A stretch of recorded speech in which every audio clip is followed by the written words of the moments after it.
এই জন্য যে ছিল মুজিববাদীর গোলাম, যে ছিল শাহবাগের গোলাম, যে ছিল নাস্তিক মুরতাদদের প্রমোটকারী, যে ছিল সমকামিতার প্রমোটকারী, যে ছিল ট্রান্সজেন্ডারের প্রমোটকারী, তাকে বাংলার লক্ষ কোটি জনতা, ছাত্র জনতা সহ, ইসলাম প্রিয় তৌহিদি জনতা সহ, আলেম ওলামা সহ সবাই তাকে বয়কট করতে চায়। এই জন্য আপনারা কোনো এজেন্ডা বাস্তবায়ন করার জন্য তাকে উপদেষ্টা মণ্ডলীতে রাখতে পারেন না। অতি সত্বর অবিলম্বে তাকে বয়কট করুন এবং তাকে বরখাস্ত করুন। উপদেষ্টা মণ্ডলীর ভিতরে কি লোকের অভাব পড়েছে? কত যোগ্য যোগ্য আলেম আছে, যোগ্য যোগ্য লোক আছে, তাদেরকে উপদেষ্টা মণ্ডলীতে আমন্ত্রণ জানান। এই সমস্ত নাস্তিক মুরতাদদেরকে বাংলার জমিনে, যেখানে ৯৭% মুসলমান বসবাস করে, আলেম ওলামা বসবাস করে, ইসলাম প্রিয় তৌহিদি জনতা বসবাস করে, সেই দেশের একটা সম্মানিত আসনে এই সমস্ত নাট্যকার আর নাটকীয় যে পরিচালনা করে পরিচালক যে, তাকে কখনো সম্মানের আসন দেওয়া যায় না। সম্প্রতি আপনারা দেখেছেন মিডিয়াতে কয়েকদিন আগে ৩য় দফায় উপদেষ্টা মণ্ডলী হিসাবে শপথ গ্রহণ করেছেন মোস্তফা সরওয়ার ফারুকী। এই কুলঙ্গার কিভাবে উপদেষ্টা হলো? কার পরামর্শে উপদেষ্টা হলো? ডক্টর ইউনূস সাহেব সহ সমস্ত উপদেষ্টাদেরকে আমরা বলতে চাই, ফ্যাসিস্ট সরকার 16 বছর পর্যন্ত মানুষের উপর জুলুম করেছে, অত্যাচার করেছে, আলেমদের উপর নির্যাতনের স্টিম রোলার চালিয়ে দিয়েছে। আর ছাত্র জনতার মাধ্যমে ইসলামিক তাওহিদ প্রিয় মানুষের আন্দোলনের মাধ্যমে আমরা আপনাকে বসিয়েছি সিংহাসনে। আপনি সিংহাসন পাইয়া যাকে তাকে উপদেষ্টা বানাইলে হবে না। আপনি কাকে উপদেষ্টা বানিয়েছেন?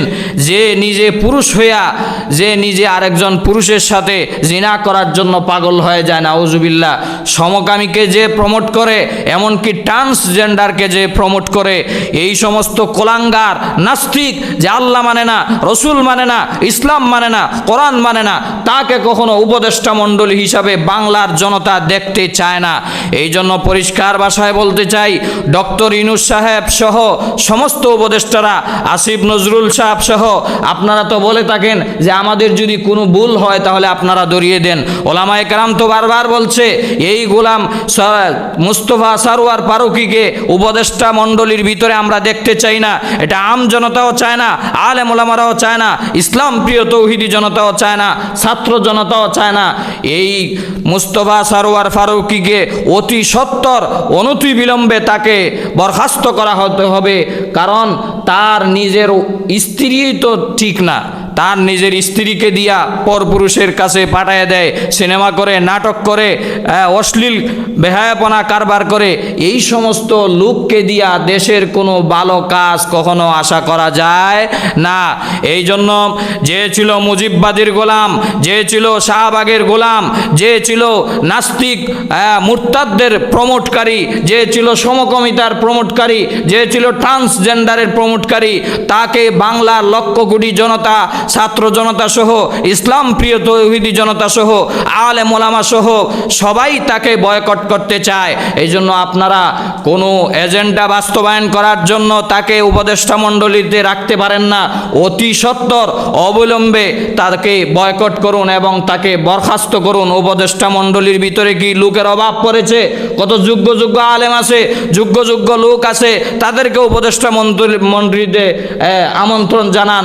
এই সমস্ত নাস্তিক মুরতাদদেরকে বাংলার জমিনে, যেখানে ৯৭% মুসলমান বসবাস করে, আলেম ওলামা বসবাস করে, ইসলাম প্রিয় তৌহিদি জনতা বসবাস করে, সেই দেশের একটা সম্মানিত আসনে এই সমস্ত নাট্যকার আর নাটকীয় যে পরিচালনা করে পরিচালক যে, তাকে কখনো সম্মানের আসন দেওয়া যায় না।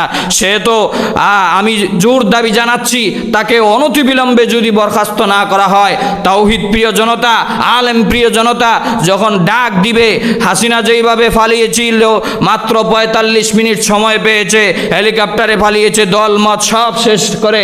আপনারা উপদেষ্টা মণ্ডলীরাও সাবধান হয়ে যান। আমরা কিন্তু ইসলামকে ভালোবাসি, আমরা কোনো দলকে প্রমোট করি না। আপনারাও ইসলামকে ভালোবাসেন, নিজেরাও